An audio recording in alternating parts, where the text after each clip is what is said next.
Hello, my Aloha tribe, and welcome to the Aloha Perspective.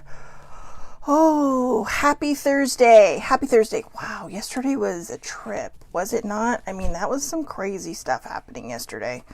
But here we are today.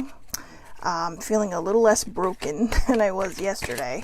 I'm not kidding. Yesterday's perspective broke me in half. But good morning, older sibling. It's like I told somebody I was talking to, when we're broken, we can put ourselves back together the way we're meant to be. So it's not always easy. It's like I said, I have to look up the type of art that it is, the Japanese art that I was talking about the other day. Like when something is cracked or broken, it is mended together back with gold, so that you can see where the fractures are, because the fractures that we go through can become beautiful things. I know yesterday's perspective was a hard one. Was not, again, for the faint of heart. Okay, well, that card went flying. Let's see if I can get it back. It was not for the faint of heart. And I do hope, though, that people got something out of it. I had a friend message me on the side, and that was, it was very helpful for them. So I am grateful that it did reach a lot of people and that it is helping. So I thought, since yesterday was so rough, I would start with positive thought cards for today.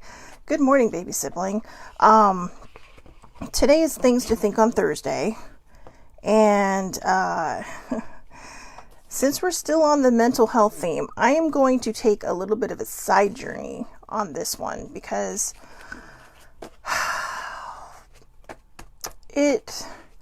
there's a part of mental health that nobody talks about, okay? And I'm not sure, people may actually talk about it. I don't know.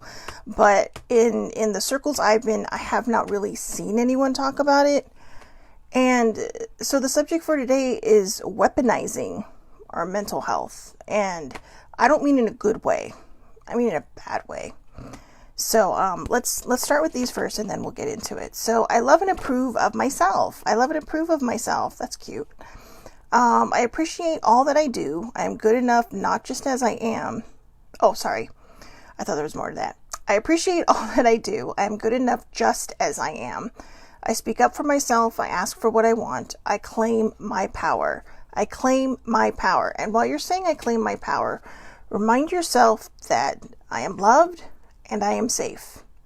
Okay? I am loved and I am safe. I claim my power. There is no blame. There is no blame. Oh, of course, it's a cat knocking over a vase, right? I release the need to blame anyone, including myself. We are all doing the best we can with the understanding, knowledge, and awareness that we have. So remember, being positive doesn't mean that you are positive 24/7. You are going to have these ups and downs. You are going to feel things where you just literally want to punch somebody in the face, right? Don't do that. It can lead to bad things. But you're going to have these feelings that come up. You're going to emote, or you're going to have situations that put you in a place where you might lose your shit for a whole hot second. But when that happens, sit with it for a moment.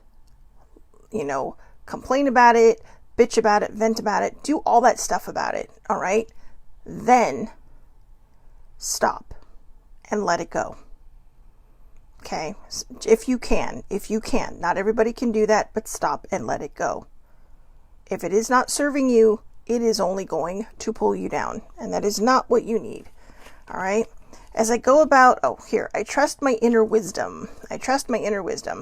As I go about my daily affairs, I listen to my own guidance. My intuition is always on my side. I trust it to be there at all times. I am safe. How about that? I am safe. I see clearly. I willingly forgive. I breathe love into my vision, and I see with compassion and understanding. My clear insight is reflected in my outer sight. And lastly, my life is a mirror. That's what yesterday felt like. My life is a mirror. The people in my life are really mirrors of me. This affords me the opportunity to grow and change. Now, some people will look at that can be taken a lot of different ways. But all I'm going to say is this. When there are going to be people that come in and out of your lives, and sometimes you're going to end up out of your life, and it may just be because you are starting to see what you need in your life, what works for you and only you in your life. And that's what's important. What's important is to put ourselves in a place where we can function in a healthy way, where we can function in, without constantly having that nagging worry, right? Or if you're good enough, or, if somebody does not make you feel like you are good enough or important enough to make time for, then you need to decide and make your decisions. And this goes across the board. This also goes with mental health. A lot of times we will attract people who we can see ourselves in, because sometimes people will put up the mirror to our face and she's like, nope, why are you doing this? You're supposed to be my friend and love me. You're supposed to be my family and love me. And it doesn't always work out that way, right? So guys, I am so hot right now. It is going to be 90 degrees. That's right. 90 degrees Fahrenheit where I live today. It's like summer. I can hear the wind blowing though. We have Santa Ana wind blowing through, but it's hot. But, I know, not too shabby, right? Last week it was in the 60s. Now it's like high 90s. But anyways, it's my sidetrack. I want to preface this topic today with this. It's kind of fun to have topics where you have to give some sort of disclaimer, but at the same time, it's kind of like, why? Why do we always have to kind of preface something? And the reason I want to do this is because some people are extra sensitive, some people are not. And I have been in a place where I've been extra sensitive and thought, oh my God, what are they trying to say? How come they don't know this? They don't know that. The mental health spectrum is amazingly big. I mean, this is an umbrella that could probably just sit over the planet, okay, and shelter it from asteroids trying to attack the Earth. But that's how big it is. There are so many spokes, so many different variations of every single diagnosis. There are diagnoses on top of diagnoses, and I don't even know if that's a word, but you get what I'm saying. And there are people out there who have been battling their entire life to be better. So when I say weaponizing your mental health, I am going to actually talk about specific types, I'm not going to get too specific because it's not my story, but it is a story that I happened in on, that I kind of got tied into, because it is a personal area of my life. But when you're seeking help and you're holding yourself accountable and you are doing everything you can to be better, I don't think technically we get better or to be better. That's what I mean to say. I don't think we're necessarily trying to be better. We're just trying to get better, right? We're trying to find that balance. But there are some people who will just kind of ride the tide, and get absolutely nothing out of treatment or their meds or other things. And it's hard because sometimes they may find their footing. I'm not really sure when it comes to what I'm going to talk about, if the person that is really sitting heavily in my head ever got to a point where they are getting the help they need, honest help that they need, or if they're still in this pretend game where it's like, I'm just going to show everybody what they want to see. It's not about what the world looks at you and sees. It's about baby siblings laughing. Why are you laughing? Why are you laughing? You know what? I know you know what I'm thinking, so text me. And I'll see it when it comes through. If this is okay to talk about. I saw a great meme yesterday, and it was talking about people saying how I tell toxic people, or how I tell toxic people that I don't want to be around them. and it just said at the bottom, "You are a thief of joy." Okay, baby sibling has given me permission. So, this is not an easy subject because it does have to do with my own family. And this is no reflection except on the person that I do really want to kind of point out in this. And it's sad that I have to use this person as kind of the subject, because this is a very fragile subject in my family. And I mean fragile. And I'm not here to cause waves. I'm not here to do anything but point out that there are a lot of people like this person. And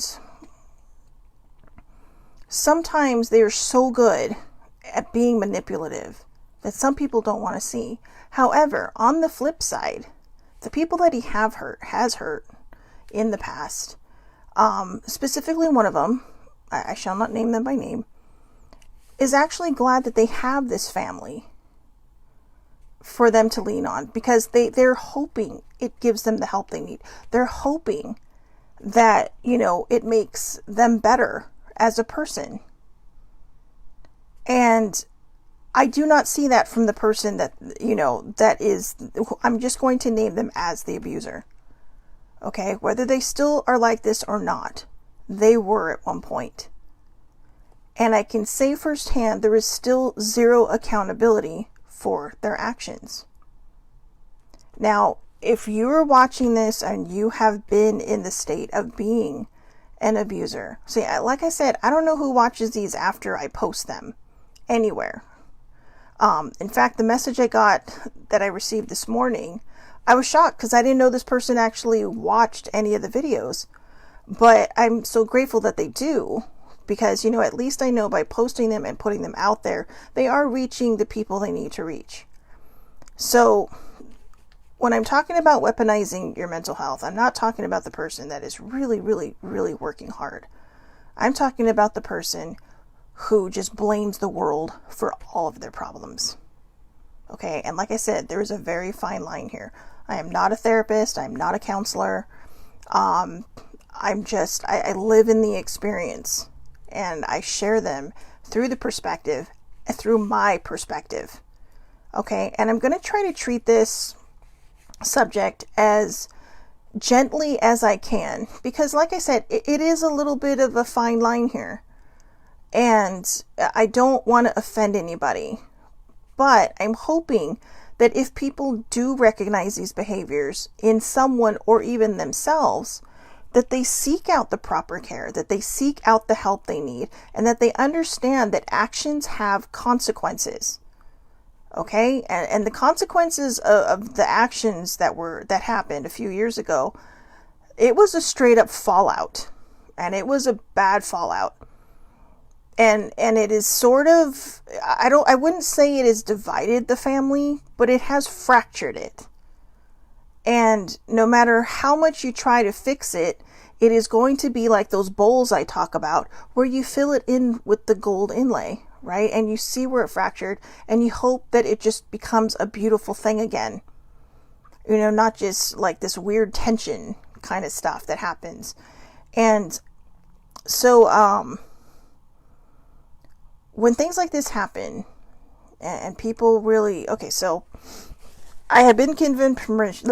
I've been given permission to talk about this. Okay, and I am going to go far, deep, and back. Again, this is not my story, but it is a story I have had the opportunity to end up sort of being a part of, and to be able to look into the window of. And a lot of things that people don't believe I have seen firsthand. And I mean, even I was like, wow, seriously. But I was also fooled for many, many years. I had no idea. I mean, this person used to be one of my favorite people on the planet, and now I can barely stomach to be around them. Because in a way, it's like, you feel betrayed, because you feel like, why couldn't you trust us enough to let us help you? And why would you do this to your family? There was what I found out is narcissistic personality disorder. There was manipulation, fear-mongering, and gaslighting. Okay, all of those. And at one point, one family member said to his partner, just leave him. It's not always that easy. People who have never experienced domestic abuse or who have never been privy to it and had the opportunity to look in and see it do not understand how hard it can be. Sometimes the person they are going to listen to is going to be the person that has had to go through this with them. And there were ultimatums that were given. And the ultimatums ended up in a big poof. But you know what? In the long run, the two that I will say escaped this behavior, literally escaped this behavior, I really feel are so much better off where they are now. And unfortunately, for the other person, it puts them in a position where they have to understand now that their actions have consequences. Just because you are sitting in the same room, it does not make it okay what you did. There have been no sorries or no I'm sorries. There have been no accountability for the actions that had occurred. And so, so when the family came together during a family gathering, it was very awkward. And I will tell you, it took everything I had in my own personal being when this person came up and just hugged me. And it's like, I kept thinking, I'm going to tell them, no, I don't want you to touch me. Because I don't need that kind of energy in my life. I don't need the thief of joy. And, it turned out to actually be okay in a way. I don't know what the next family gathering is going to be like. I don't know what the future is going to bring. I don't know if forgiveness is ever going to be at hand. It's not my place to forgive this person because it was not my story or is not my story. But the reason it hurts me so much is because he hurt people I care about deeply. He hurt one very special person that I care about deeply. And this person is such a big part of my heart. They are family. They are truly DNA family. And, the effects that he's had on 2 out of 3 of them. The younger one said to the older one, I don't understand why everybody's so mad. And the older one said to his little brother, it's because you're too young. And sometimes being too young is actually a gift. So, he is able to see something in this person. But, even if there is a possibility that this person has changed, I will say this. I was surprised that there was no drinking. When the talk of going to a casino came up, it's like, I don't gamble. I was surprised. I was honestly surprised. I mean, Dr. Pepper is their vice right now, just like my father's. But change only works when it's consistent, not when it benefits the situation. And so from a personal standpoint, I do hope this person gets the help they need. But they're also going to have to understand that the choices they made, they cannot force somebody else to just forgive it and be okay with it. We're talking an entire childhood and lifetime of pain for somebody I care about so deeply. I mean, it's kind of obviously who I'm talking about because I think I've talked about this in the past. But one of the reasons I also wanted to bring this up is because I actually had a very separate family member that I haven't seen in years actually say to me, aren't you a mental health advocate? Aren't you supposed to step up for these people and help them? I cannot help people who do not want to be helped. It's as simple as that. A therapist doesn't stand on the corner and say, hey, come see me. Come see me. No, you have to go to them. You have to seek out the help. I tried to help. His child tried to help. His partner tried to help. And he lied to his therapist. And we found this out when there was a couples therapy session. And it's even the therapist told her, you need to leave, and he got mad at that. Pain comes from a lot of places. My guess is a lot of this behavior was from his upbringing. And I am privy to that upbringing. Now, it wasn't my upbringing, but I know someone very close to me who had the same upbringing this person did. And this person had no idea what the others had gone through. But when you live with somebody who only sees themselves, you can either do one or two things. You can be bitter or you can be better. You know, and that's kind of something that's going to be sticking in my head for a while, that term. So get used to it, because I may be using it a lot. Because even yesterday, older sibling and I had a long talk about that whole disassociation subject that I had yesterday. And I told her, I was crying again. I got so bad that when I finished yesterday's perspective, I had the worst headache. I ended up having to take a 2-hour nap just to get rid of it, because it would not go away. And like the little 11s between my eyes were just like, you know. But I told her, I said, there's something that needs to happen, and I need to get better, or I can stay bitter. And I said, I don't want to stay bitter anymore. I don't want to stay angry at a past that is in my past. And what I remember saying to myself when I was laying down was, you can be bitter or you can be better. I choose better, and I choose that I keep my past where it belongs. And the only time I look back is either to see how far I've come or to help somebody through their past. And this person has chosen bitterness. Now, again, I'm not in full contact with them. This is the only time I saw them was that particular family gathering. And it hurts my heart to see these things happen to families. It truly does. Because, you know, severe actions have severe consequences. And you know it's bad when somebody chooses to just walk away. Literally chooses to walk away. Because they don't want to deal with that, because their triggers come up. And when there's no accountability, when there's no I'm sorry, and when they're still trying to make excuses for what happened and blame the other person, yeah, I hear things after they happen. You know, this is what I mean. I am privy, I had the opportunity to be able to look in and see these things. This is why I call it when, we weaponize our mental health. Because we want people to feel sorry for us, we want people to take pity on us, but we don't want the help. It's attention seeking in the worst kind of way. And when the triggers come up and you take it out on somebody else, that's not going to help. That seriously does not help.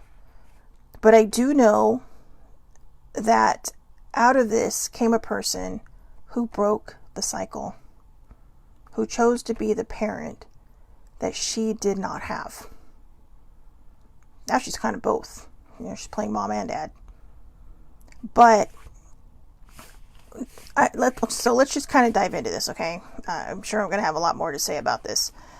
But narcissistic personality disorder, being overly boastful, exaggerating one's own achievements, pretending to be superior to others, and I mean pretending like they think they're superior to others, lack of empathy for others, looking down on others as inferior, which to me kind of goes with, being superior to others, but okay. Monopolizing conversations. Everything's about me, me, me, me, me, me, me. Impatient, angry, unhappy, depressed, mood swings when criticized. Easily disappointed when expected importance is not given. And fragile self-esteem. I think that's the biggest one right there. Fragile self-esteem. So again, it says potentially caused by. So when I say potentially caused by, when I was doing all my research on the internet, they said that one of the sites I saw, which I'm sorry I can't remember, I was trying to write this down and I was so tired last night and my brain was just exploding in a billion directions even after it stopped hurting. But so I don't have the actual websites, but Google it. It's on Google. Okay, just Google. I just Googled weaponizing, or actually no, I just Googled narcissistic behavior, gaslighting, manipulation, and fear-mongering. But it says, although there are no known causes for this particular behavior, possible causes are parenting, either excessive pampering or criticism. I know for a fact that the criticism part was probably the one, not excessive pampering. Changes in the structure or functioning of the brain. I do know for a fact this person has abused substances in their past. This can, and they actually, I believe, were diagnosed as bipolar. So I have known several people who have had been diagnosed as bipolar. I've met them through different various jobs that I've had throughout, the last few decades. The very first person I ever met was one of our couriers when I was a pharmacy tech. That's my past life, right? Dealing drugs, but was the courier for our pharmacy. And, as an empath, and I didn't know that's what I was back then, people literally just tap into your energy and think, and there's something that triggers in their brain that says, I can talk to this person. And so, we had a lot of good talks. I mean, obviously they're only there for about 10 minutes, but we had a lot of good talks. And at one point, I think just talking actually helped him to understand that his actions had consequences. His marriage of 15 years had ended because his wife couldn't handle it anymore because he wouldn't get help. And he got help after the situation. But he also had teenage daughters. And he kept trying to explain to them, well, it's this, that, or the other. But it wasn't until he took accountability that they started to come around. And that's one of the things we talked about. I told him, I said, maybe you just need to tell them that, yeah, this is what was the problem, but now I'm trying to be responsible for my actions. By the time I left the pharmacy business, he had a new girlfriend that, they were really, really connecting on a very deep level. She understood his past, and she, he would tell me, she understands, she's helping me through it. When she sees it kind of poking out, she'll do what she can to help me, because he was open and communicated, because he did not want to go through that again. But it was actually him trying to fix his relationship with his daughters that truly, truly helped him. And it was not easy. He tried. I mean, I was in this pharmacy for several years. The first year, nothing. But he kept doing the work. He kept trying. He kept pushing forward. And he finally was able to break through. Now, that doesn't mean that's going to happen with everybody. Sometimes there is so much damage done over such a great amount of time that people will just walk away. And if people have walked away from you, you're just going to have to understand that your actions have consequences. I know it's going to hurt. But until you take accountability, people aren't going to trust you. And that's what it is. It's not that they don't see that you might be changing. They don't trust that you're not going to change back, because they've seen this shift so many times. It's like, it becomes like the boy who cried wolf. And then when there really was a wolf, poof, that kid probably got eaten, right? Because nobody believed him anymore, because he lied so many times. Or he would just make a big deal out of something, and then instead of trying, when they felt this pain coming back, to get it fixed, they would just lash out again and turn back to bad behavior. So the next one is gaslighting. There's actually a very good movie about this. It's called Gaslight, 1944 film with, I don't remember who the guy is, but the girl was Ingrid Bergman. I'm pretty sure the girl was Ingrid Bergman. Sibling is watching this, so she can tell me. She made me watch it. Oh, man, I wanted to punch this guy by the end of the movie. But, I don't want to say anything, but it is a very, very good example of gaslighting.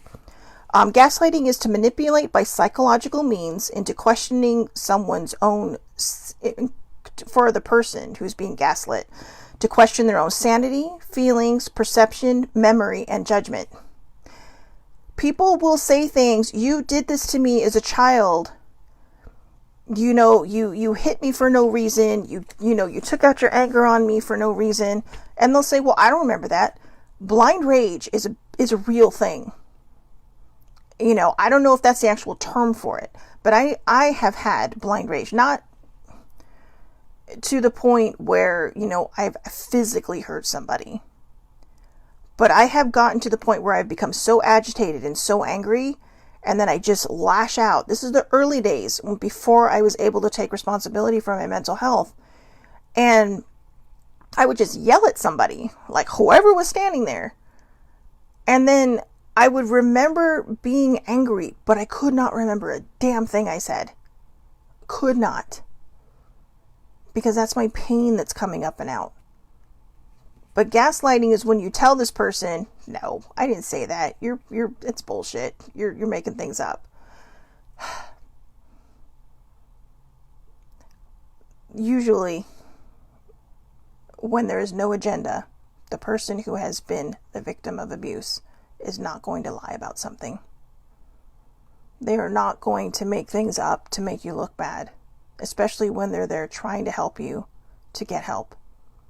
When their biggest hopes of all hopes, is that you become a better person because they need you in their life. You're their parent. And that's a sad thing when a child moves forward and feels like that person is no longer a part of their life. And it's almost like they're dead to them. And it's sad when we let things get to that point. I'm not bipolar, but I did have that anger. I had all that anger from all that trauma that I talked about yesterday. And it's like my very first therapist told me, he's all, if you don't maintain it or if you don't check it, it is going to come up and out and it is going to find a way. The very reason I ended up in my very first therapist's office is because I was just walking down the hall one day in my house and I punched a wall.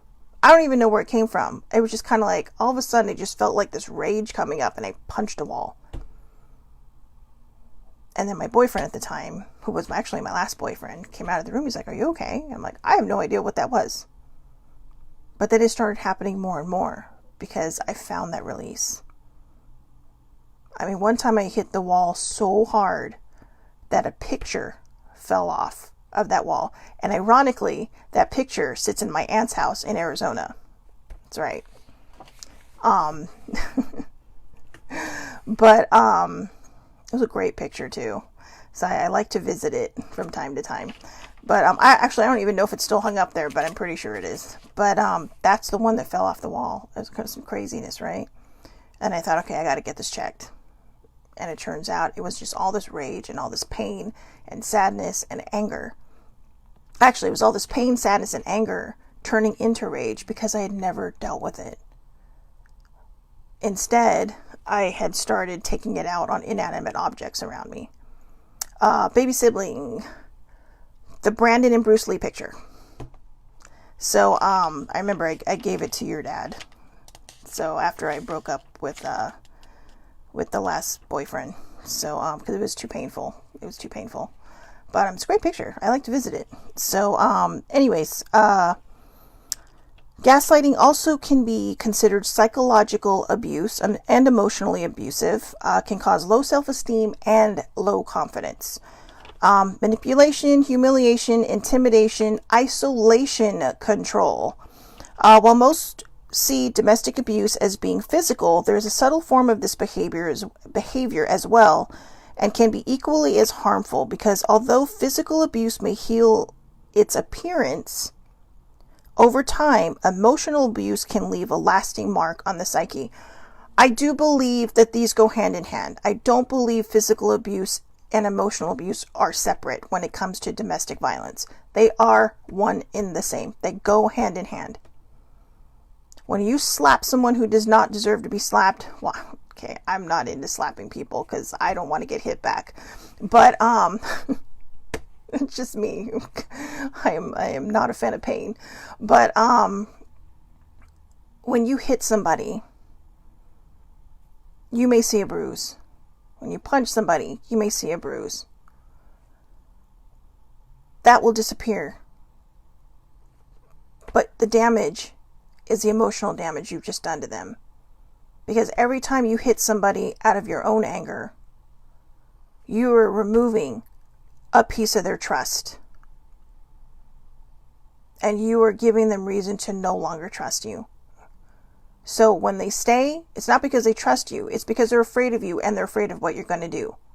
And this is where I go back to when somebody had told me, well, very sarcastically, well, you're a mental health advocate. You're supposed to be helping them. I told this person, I cannot help somebody that does not want to be helped. They want to live in their pain. They want to live in their bitterness.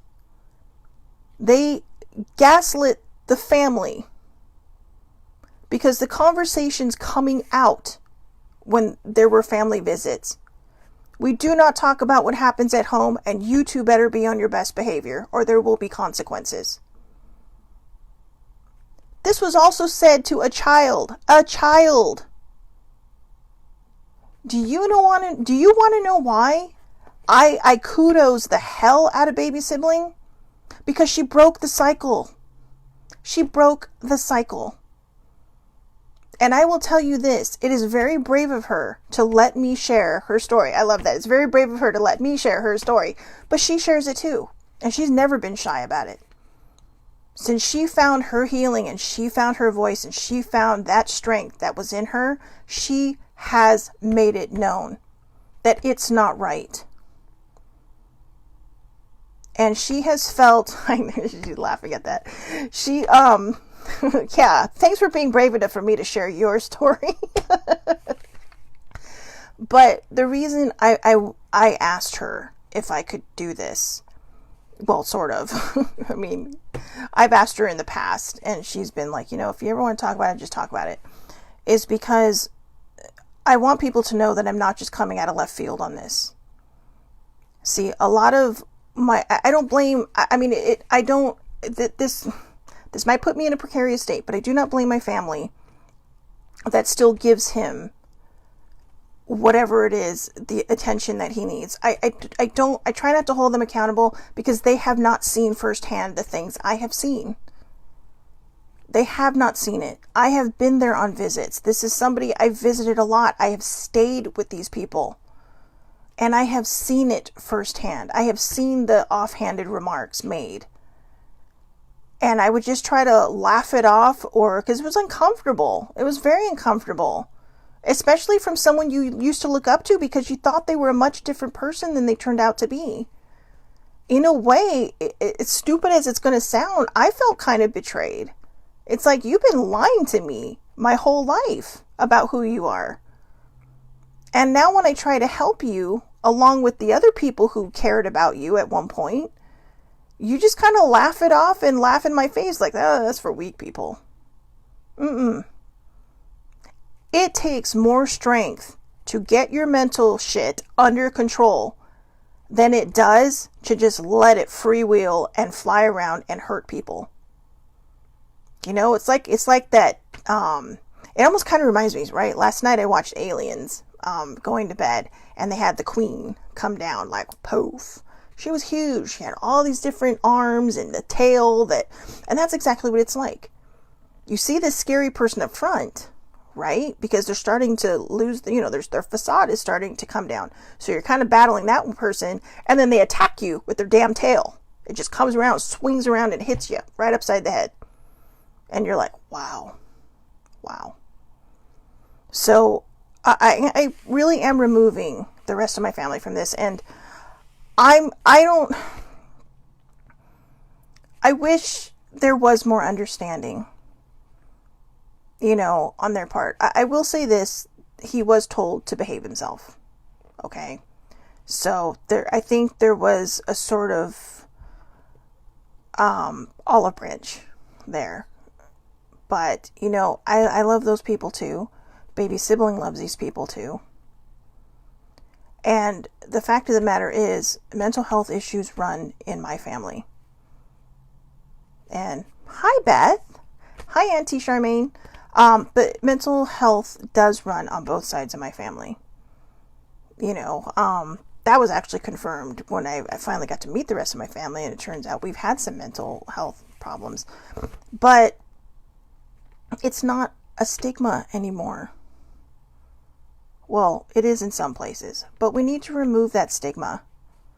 And this is why I share these things, because, you know, even if your actions have consequences, don't give up on yourself. Just keep moving forward. Maybe you're not moving forward with the people that you hope to be in your life, but you have to understand that your actions can push people away. You know, and I'm talking across the board. I'm not just specifically talking to one person here. I am talking across the board. But also, I mean, you know, being called out on being a mental health advocate, I can't tell you how much that pissed me off. That pissed me off beyond. I was so angry. Okay. So sorry, I'm answering Beth. Sure, anytime. But when I talk about this, right? When we talk about the manipulation, the humiliation, the intimidation, the isolation, it's because they're holding on as tightly as they can. What they don't understand is that the way they're holding on is not the right way to hold on. When you get to a point where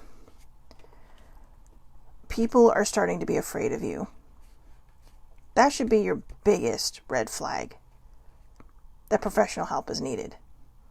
Because this isn't like, you know, certain mental healths where you can be like, well, maybe I want to go to therapy, maybe I don't want to go to therapy.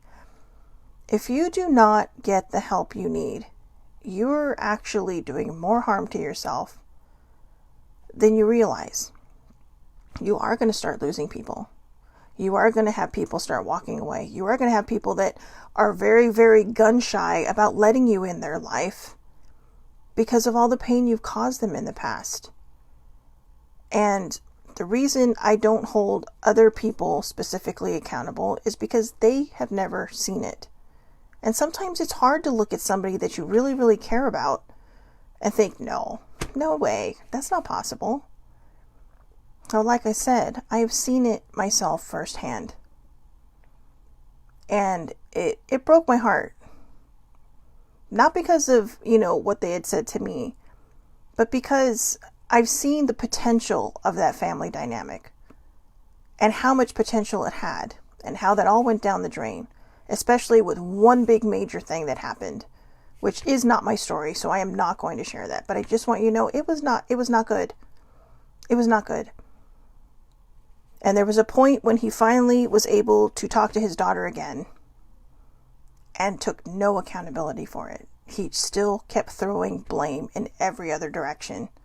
And I don't know if that's what he says to other people or what they believe.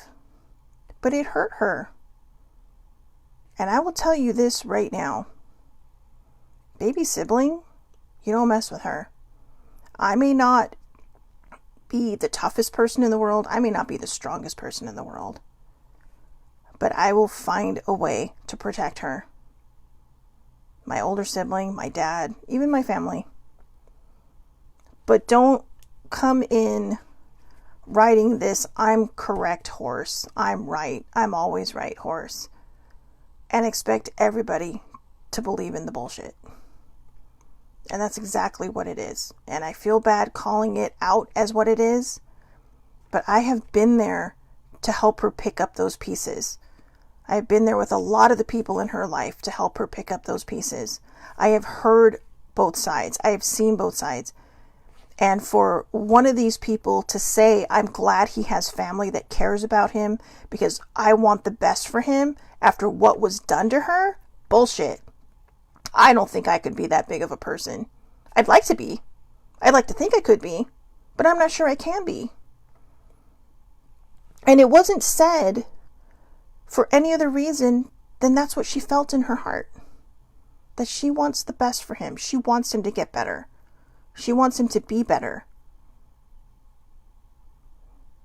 And that takes a lot of you-know-whats. Okay, that takes a lot. That takes a lot of courage, really, to even have those feelings. Because I've seen it. I've seen what this person has done. And I've seen who this person is when he's around people that haven't seen what he has done. So, see, and yeah, okay, so baby sibling, it's in the comments, so I'm sharing it. She said, seriously, she is amazing for wanting that for him. I agree. I 100% agree. Because he did put her through so much pain. A lot of pain, a lot of manipulation, humiliation, intimidation, isolation, control, and fear-mongering. And all she ever hoped was that he would get better and be the person that she wanted, that she would hoped he would be, that he was around other people. If you can be this way around other people, why can't you be this way all the time? Because it's in you. It is literally in you to be this person. Anybody across the board. If there is a good side of you that you show the world, show it all the time. Don't fall back on your hurt and your pain, because that is just going to drag you down.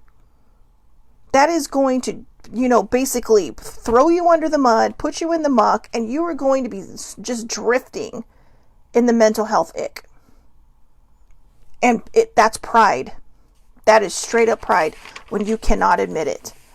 Fear-mongering, threatening action if one doesn't behave as expected in public or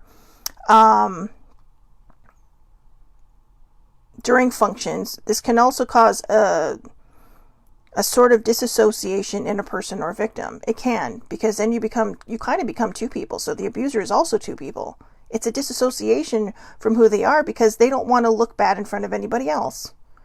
Abuse and a disassociation. The batterer will often experience chronic depression and resentment, but the behavior could be caused by triggers from their own past. I never finished what I was saying about baby sibling's comment. She said, seriously, she is amazing for wanting that for him. I'm his blood and still have issues wanting that for him. That's a very powerful statement. I'm his blood and still have issues wanting that for him. Sorry, I'm getting a little emotional because it's hard. Transference and projection are a big part of this behavior. A big, big part of this behavior. Pride keeps them from being honest in therapy, and blame is spread everywhere without any accountability of their own actions. Now, we, on a very smaller level, like I said, I would sometimes just burst out with anger, and I've talked about this in the past, how poor older sibling will kind of catch the brunt of it. And she reeled me in. I was like that wild horse, right? That one horse the trainer wants so bad so they can break them. And I will say, breaking them just sounds like a bad way when you're talking about people. But she broke that angry part of me. And she saw through it. And there was compassion and there was empathy. And because of her, I got better. But I had to do the heavy lifting on that. Okay? So see, and Auntie Charmaine says, she has an awesome heart because I could not feel the same for my ex. I'm assuming I know which one of your exes. And it's sad. It's sad. But toxic behavior does not need to be accepted no matter who someone is to that person. Sometimes damage is irreparable. My writing is shit. This is what happens when I write fast because I'm trying to go to bed. So toxic behavior does not need to be accepted no matter who someone is to that person. Sometimes damage is irreparable and outside parties need to know they cannot fix that. There are going to be times, and I'm about to talk to that, during family settings, If an abused member of the family chooses to be present, do not force them to interact. Do not force them to interact. And some of these are my own thoughts, guys, because they're literally coming out of my head. But set boundaries and hold the abuser to it. Many people can get help, but that doesn't mean the abused party is okay. They have been through years of negativity and found that they do better without said person in their life. Forcing someone to face their own pain could just push them further away. So there are going to be times when people are going to have to be in the same room, and it's something that has been accepted and understood, but that doesn't mean they should be forced to interact with this person. If you were the person who has hurt somebody else and you find yourself in the same room with them, don't corner them. Don't push them. Because I am telling you now, if you do that and they are not ready, you are going to push them away. And you're going to push them further back in their hole. And that's just the sad reality of what mental health can do. This is why I wanted to talk about weaponizing our mental health. We don't have to be this way. There are going to be people who, and I'm sad to say this, but it's the truth, who are going to struggle with their mental health severely for probably the rest of their lives, no matter how much accountability they take. And I'm not talking about the abusive behavior. I'm just talking in mental health in general, across the board. They have taken accountability. They journal every day. They do the work. And, they push through the best they can. But it's persistent. Persistent depressive disorder is a thing. And it is literally like, so I'm going to use this example. In Aliens, at the very end, sorry, spoiler alert, but this movie is like 36 years old. So if you don't know how it ends, that's not my fault. But, at the end, Ripley is trying to get rid of the Queen. Right? And I know she has a name, and for the life of me, it is escaping me. It's like Xeno something, I think. But literally, it's not in my brain, because I don't think I was planning on talking about her today. But in the end, at the end of the movie, Ripley is trying to get rid of the Queen, right? And she is in the airlock. And the airlock's open now, so literally space is trying to suck them both out. And she is holding on for dear life. She has got her arm wrapped around this metal step, which I don't even want to know what that looked like when she was done. She probably had a bruise the size of her face. But, although in the movie she didn't, but we know in real life that would happen. But, and this thing is just pulling on her, right? It's just hanging there. This ginormous, crazy looking, scary ass thing is just hanging on her ankle. That's, to me, what I believe persistent depressive disorder feels like. I'm grateful I do not have that. I'm so grateful I do not have that. But, it's just that constant pull. It's like chronic pain, but it's chronic mental pain. It is just there all the time. And, so my aunt was saying, using their past to get away with their abusive acts will never allow them to heal. It won't. You can blame your past for everything. I could sit for the rest of my life and wallow and ask, why did this happen to me? Why did I have to go through the things I went through as a kid? Why did I have to disassociate? I had wonderful parents. There are times when I actually sit there and think, if this never happened to me, how much different would I be? Because I had the encouragement of my parents. I had the protection of my parents. I had the love of both of my parents. And I'm grateful for that. And that's a humble brag. That is a sincere, humble brag. Because a lot of people don't have that. A lot of people don't. And I am grateful I had that. And there are times when I wonder, if I hadn't been abused as a child, where would I be? Where would I be today? Who would I be? And then I come back to reality and remind myself, I have the gift of yammering and rambling. That is my gift. And because of this gift, I'm able to hopefully help people along their own path. And to be honest with you, one of the reasons I wanted to talk about weaponizing our mental health is because I hope that people who use their mental health as a weapon in this sorts of way of, being a thief of joy. I really love that term. It's a terrible term, but I love that term. You are a thief of joy. But narcissistic behavior, gaslighting, manipulation, fear-mongering, these are things that may have happened to them. Manipulation, humiliation, intimidation, isolation control, these are things that may have happened to them, but they choose not to break the cycle. Breaking the cycle is so hard. It is so hard. I know people who are watching now who can understand how hard it is to break that cycle. But they do it. I broke the cycle. I'm not going to talk about the cycle I broke, but I broke, well, I guess I will. I broke the mental health stigma cycle. Because I needed to get better. And I didn't want it to be one of those things where if I met somebody along the way, well, you don't talk about that. Just be stronger, get over it, move forward, smile a lot, meet better people, go hang out at the beach. No, you can do all these things, but that isn't going to make it better. It's just a distraction. Those things are distractions. Until you work on this big noodle in here.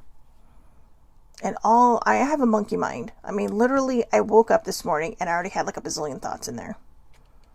And I remember kind of just stepping away from myself for a moment and thinking, Jesus, I just opened my eyes. What is happening? But until we choose to stop blaming the past, we can't move forward. And that's one of the things I had to do on my own journey. I had to stop looking back. One of my mother's favorite sayings to say to me all the time was, don't look back, you're not going that way. I literally have it up on my wall. And then right underneath it, I wrote, stop the fear and live free. Sometimes I think it's scary because we are the person that we are for so long that we're not sure we can be anybody else. One of the person that reached out to me is younger than me, that reached out on the messaging about yesterday's perspective, is younger than me. And they made it a point to say, well, I know I'm younger. Don't ever worry about your age. It doesn't matter what age you are. If you are willing to do the work and you are willing to get the help that you need. And that's what I mean by doing the work. Like I said, there are people who struggle with their mental health every day, who do the work and feel like there is no progress. And my heart truly goes out to them, because I can't even imagine what that must feel like. But, my auntie's right. It's like a Band-Aid covering your wound. It's like a tiny Band-Aid covering a gaping wound. It's not going to fix it. I mean, you can pour alcohol on it. You can pour Neosporin on it. You can pour like gauze bandage on this stuff. But until you choose to heal the wounds of your past, you are going to always have that anchor in the sea of misery. And again, just kudos to the partner of this person who chooses to wish him well, who chooses what, better for him. It was a fracture. One person caused this fracture in our family. And I'm not upset at anybody but this person. I know I probably should be, but I have to put myself in a place of trying to see everybody's side. And I think they see it, but I think they know that he needs somebody in his life. And if that's what it takes, then I'm grateful they are able to do that for this person. I am. I don't think I could be the person that wishes well for this person, because I cannot be the person that they want me to be anymore. And in a way, I drew my line in the sand, and I know where I stand.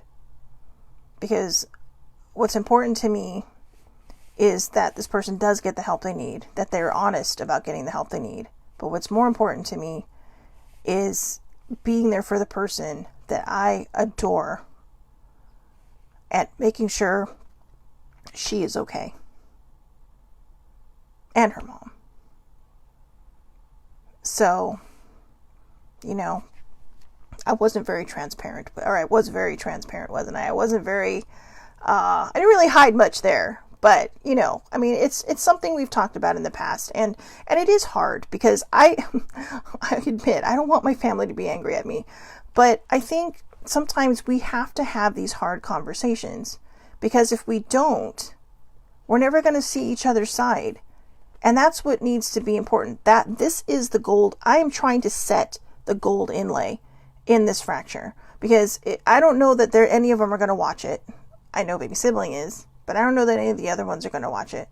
But what I do know is that, we know that these things are going to happen. We know we're going to be in the same room as people who have hurt us in the past. We know that there are going to be people who think the world of them while you harbor this secret inside of you, because you don't want to hurt them. You don't want them to have a bad view of somebody else that they respected and that they revered. You don't want them to see the side that you have seen. So you're still, in a way, being a victim. But sometimes you have to move away from that too. Choose your path. Whatever path works best for you, don't be ashamed of it and stick to it. Who knows? Sometime down the line, people may turn around and say, okay, maybe I'll give it some thought. But you cannot force people into feeling what you want them to feel, because as I mentioned at the very beginning, actions have consequences. Severe actions have severe consequences. So, let's see, Auntie Charmaine is saying, I grew up that way because my dad was loved by all and it sucked. That breaks my heart. That breaks my heart.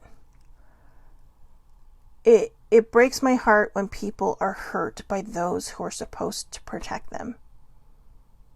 That's why I say when I talk about my parents that it is a humble brag. It is truly a humble brag. Because I am grateful. Yes, my mother and I have had problems in the past.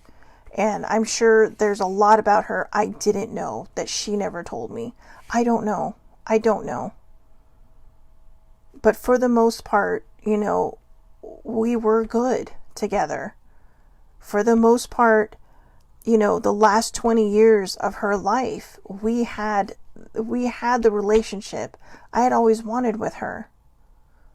We just came to an understanding one day, and, there'd be, little tiffs here and there, but they weren't brawls. I mean, we never physically fought, but they weren't straight up fights like a lot of times we had when I was a teen. And I know teenagers fight with their parents, but these went in a different direction sometimes. And, but I'm sure that there was some kind of I don't know. My mother was a closed open book. I know that makes no sense, but I think people would understand what I'm saying. She was a closed open book. It's almost like she was a book with pages ripped out of her that she just didn't want other people to see. And I have to live with that, and I have to understand that. And yesterday I made peace with that. But I really did win the parent lottery, and I'm grateful for that, because when I hear these stories, and all I can think, and these aren't just the only stories I hear. In the community I belong to on Twitter, a lot of these people have been hurt by the people who are supposed to care for them, who are supposed to protect them. And that is the most heartbreaking part of it, is to see families fractured by horrible things. To see, not the whole entire family. Just these little tiny pieces of the family get fractured because of one person's behavior, which was sparked by somebody else's treatment of them. And most times that's where it starts. It's an ugly cycle. But, Auntie Charmaine broke the cycle. Baby sibling broke the cycle. I have broken the cycle. And I'm sure there's other people who are watching this who have broken their own cycles. Older sibling has, she broke her own cycle. I'm not sure of what, but I want to include her in that because she helped me break my cycle of, and ending the stigma. Baby sibling told me a couple of years ago, along with older sibling, you need to share your story because it's going to help others. And I'm like, I can't do that. But now look. It's been, a year and a half since I started this. And we're still going strong. So, hope everybody has, I know that was pretty deep, right? I hope everybody has a wonderful, wonderful day. Tomorrow's going to be fun, guys. Tomorrow is Aloha Friday. It's Oracle Friday. So we're just going to pull out all the stops and have a really good time. If you can jump on as soon as you can, I'm going to start right out of the gate. Okay. We're just going to start firing away. So if you have something that might be on your mind that you need an answer to, put it out there to your source, to God, your higher power, the universe, whatever it is that you put your intentions towards, and hopefully they will answer through me. I will tell you this. I know yesterday I talked about how there would be 4 people who would have an aha moment during my perspective by watching it yesterday or later. Turns out I know one of them. And I am so grateful. I am so grateful. Not because I know them, but because I know it's going to work. That was my validation. So again, thank you, Auntie. I will when I talk to him. Everybody have a wonderful, wonderful day. I will see you back here tomorrow on the Aloha Perspective, 8:30 a.m. Pacific Standard Time on Facebook Live. It is public. Anybody can watch it. I know a lot of people don't go onto Facebook, so if you don't go onto Facebook, I also post them to YouTube, usually up by noon Pacific Standard Time, and then I share it to Twitter, and then I share snippets to Instagram.